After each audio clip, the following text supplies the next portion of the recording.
A massive sexual abuse case that spanned the course of a year has now ended with a $9 million settlement coming to 32 survivors as former Miles City athletic trainer James Jensen sits in prison for his actions. After back and forth for months about who was at fault for the abuse, school district officials now say they're outraged at Jensen's actions and that his conduct was horrifying. Andrea Lutz has more. These men, all now grown adults, are finally gaining justice for what they endured at the hands of James Jensen while they were just teenagers participating in high school sports. This massive case started just last fall when a group of friends came forward about the abuse, seeking legal justice.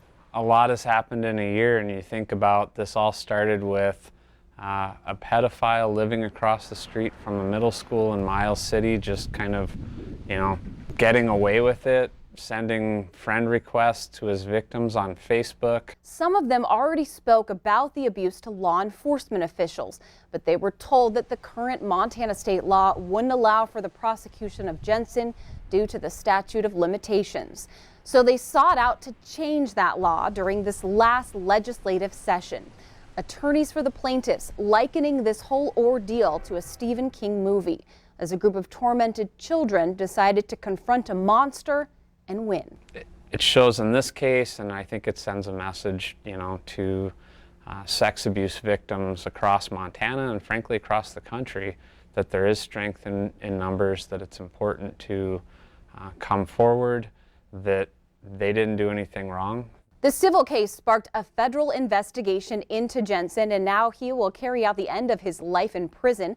Jensen, of course, worked for the district for decades. In the 1970s, as an athletic trainer, he conducted his abuse under the guise of the program, using massages and inappropriate touch on his victims. He told the boys it would improve their athletic ability.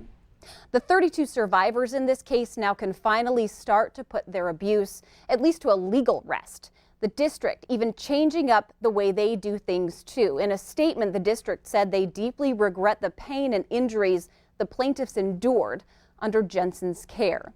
And the district is adopting and will continue to adopt new policies and procedures regarding prevention and the reporting of sexual abuse and harassment.